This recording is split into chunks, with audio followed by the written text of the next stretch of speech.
Bom dia, hoje é terça-feira, dia 30 de dezembro de 2025.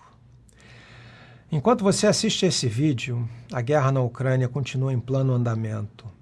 A Rússia segue avançando lentamente em várias frentes, ao custo de baixas enormes, e cidades como Mirnohrad e regiões em Donetsk e Kharkiv estão sob pressão constante de ataques de artilharias e drones.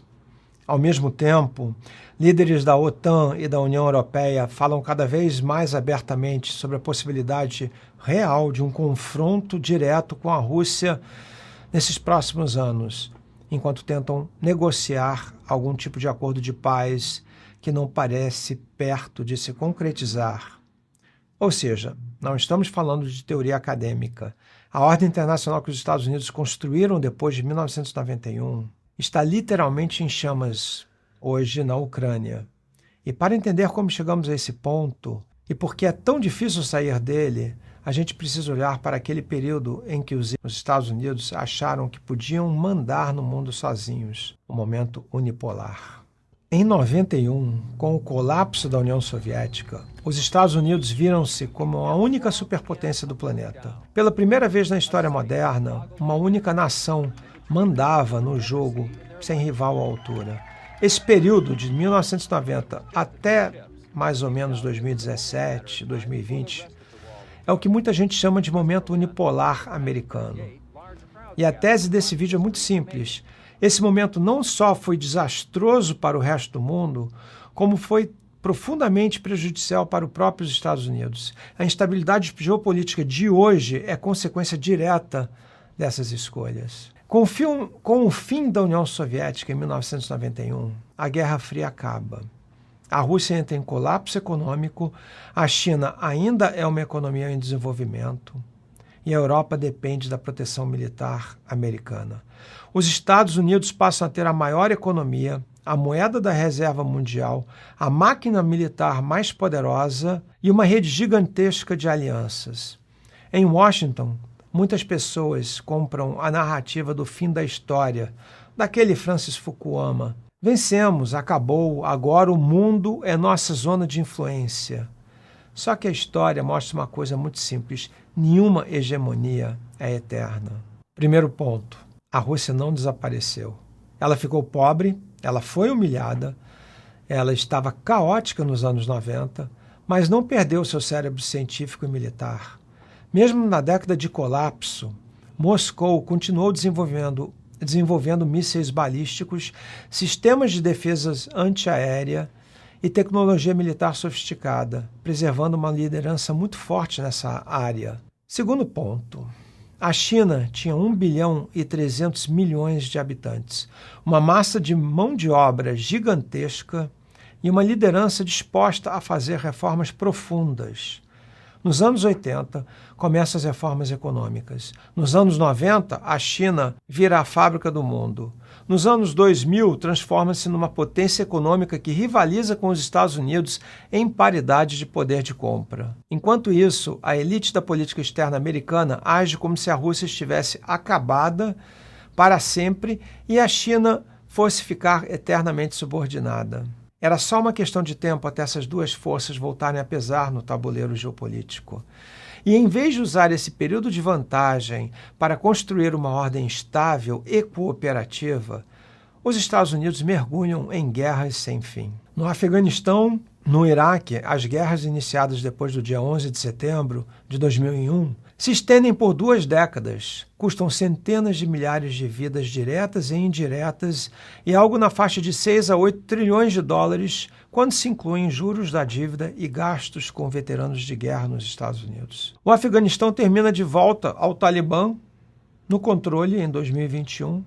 O Iraque sai destruído com instituições frágeis, dividido e com histórico de terrorismo e instabilidade. Na Líbia, em 2011, derrubam Gaddafi sob o pretexto de proteger civis. O resultado é um Estado colapsado, guerra civil prolongada, milícias e armas se espalhando pelo norte da África. Essas guerras não criam estabilidade. Elas destroem países inteiros, alimentam o extremismo que diziam combater, endividam gerações de americanos e erodem a credibilidade dos Estados Unidos. Enquanto isso, China e Rússia estão observando, reconstruindo suas posições e investindo em economia, tecnologia e capacidade militar. Paralelamente, Washington começa a desmontar as travas de segurança nuclear com Moscou. Em 2002, os Estados Unidos saem do Tratado ABM, que limitava sistemas de defesa antimísseis desde 1972, e era um dos pilares da estabilidade estratégica entre Washington e Moscou.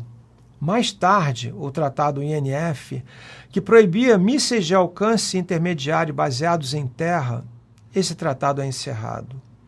E os Estados Unidos também deixam um tratado de céus abertos, que permitia sobrevoos de observação entre antigos adversários para reduzir riscos de mal-entendimentos e incidentes. Tudo isso acontece enquanto a infraestrutura da OTAN e sistemas de mísseis vão se aproximando das fronteiras russas.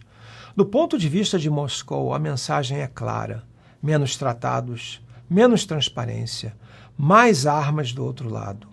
A resposta russa inclui suspender a participação no Tratado New START, endurecer a doutrina nuclear e acelerar a modernização do arsenal. Em vez de mais segurança, o mundo ganha uma nova corrida armamentista com mais risco de erro de cálculo e menos mecanismos de controle. Ao mesmo tempo, nós temos o capítulo da expansão da OTAN. Quando o Pacto de Varsóvia é dissolvido em 1991, a OTAN, teoricamente, perde o inimigo oficial que justificava sua existência. Em vez de se transformar numa estrutura de segurança cooperativa, a aliança se expande agressivamente em direção ao leste. Em 99, entram Polônia, Hungria e República Tcheca.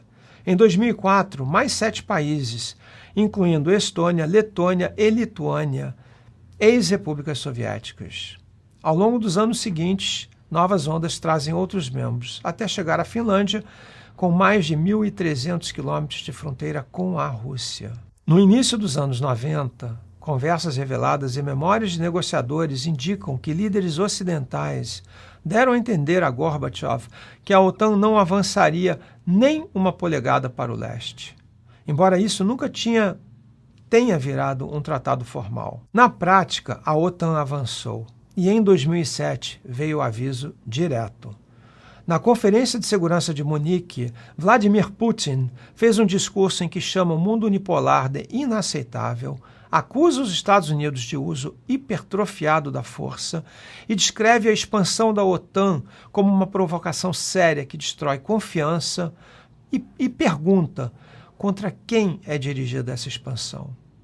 É a Rússia dizendo em público: até aqui e não mais. E o que acontece depois desse aviso? Em 2008, na cúpula de Bucareste, sob forte pressão americana, a OTAN declara oficialmente que a Ucrânia e a Geórgia se tornarão membros da aliança no futuro. Here in Bucharest, we must make clear that NATO welcomes the aspirations of Georgia and Ukraine for their membership in NATO and offers them a clear path forward to meet that goal. Para Moscou, isso é a linha vermelha sendo cruzada por escrito. Meses depois, em agosto de 2008, explode a Guerra da Geórgia, o primeiro conflito armado direto nessa zona de fricção entre OTAN e Rússia. Nos anos seguintes, a Ucrânia vira o tabuleiro principal. O país se divide entre um eixo mais pró-Rússia e um eixo mais pró-Ocidente, aprofunda a cooperação com a OTAN e entra numa espiral de crise política. Em 2013 e 2014, explodem os chamados protestos Maidan em Kiev contra o governo eleito de Yanukovych, que tinha uma linha mais próxima de Moscou, ou pelo menos mais neutra. No auge desses protestos, figuras de alto escalão dos Estados Unidos aparecem abertamente na praça. A subsecretária de Estado, Victoria Nuland, visita o Maidan, conversa com manifestantes e distribui comida e cookies num gesto altamente simbólico de apoio direto ao movimento. O senador John McCain sobe num palco ao lado de líderes da oposição e diz para a multidão que a América está com vocês. apoiando explicitamente o lado pró-Ocidente contra o governo em exercício. Do ponto de vista russo, aquilo não era mera solidariedade democrática. Era intervenção política direta em um país considerado vital para sua segurança histórica. Pouco depois da virada política em Kiev, a Rússia reage com a anexação da Crimeia em 2014, garantindo o controle de fato sobre a base naval de Sebastopol, no Mar Negro. Em 2022, com a Ucrânia ainda mais integrada ao Ocidente, recebendo armamentos e mantendo suas aspirações da OTAN na mesa, vem a invasão em larga escala da Rússia. Nada disso torna a Rússia correta ou aceitável a política dela.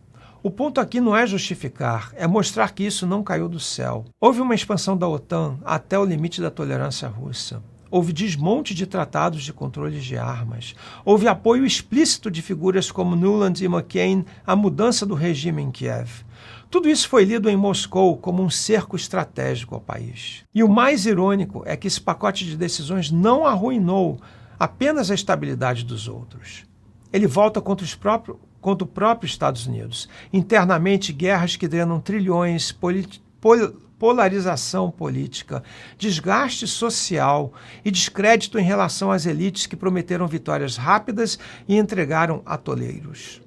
Externamente, aliados desconfiados do unilateralismo americano, tratados importantes jogados fora, e a imagem de uma potência que intervém, derruba governos e sai deixando escombros para trás. Enquanto isso, a China consolida-se como potência econômica e tecnológica, e a Rússia preserva e moderniza sua vantagem em mísseis e sistemas de defesa antiaérea. Hoje, o mundo é claramente multipolar, mas é um multipolarismo tenso, com menos mecanismos de controle, mais militarização e mais risco de conflito. Quando se pergunta como resolver a guerra na Ucrânia, não dá para tratar isso como um conflito isolado entre dois países. É o ponto mais quente de uma disputa maior, o fracasso do momento unipolar, a expansão da OTAN até o limite, o desmante dos tratados de controle de armas e a volta da Rússia e China como polos de poder. Qualquer solução séria de paz vai ter que encarar três coisas ao mesmo tempo. Garantir que a Ucrânia não seja um Estado indefeso, sujeito a invasões. Garantir que a Rússia não se veja como uma aliança militar armada na soleira da porta. E redesenhar uma arquitetura de segurança europeia com limites claros, transparência e algum tipo de controle de armamentos. Se esses elementos estruturais forem ignorados, no máximo se consegue congelar a linha de frente por algum tempo, mas não uma paz duradoura.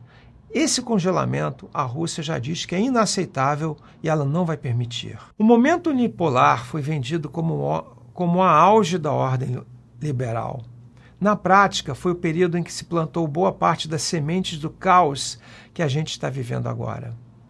Se esse tipo de análise faz sentido para você, deixe o like, se inscreva no canal e comenta aqui embaixo qual você acha que foi o maior erro estratégico dos Estados Unidos depois do fim da Guerra Fria.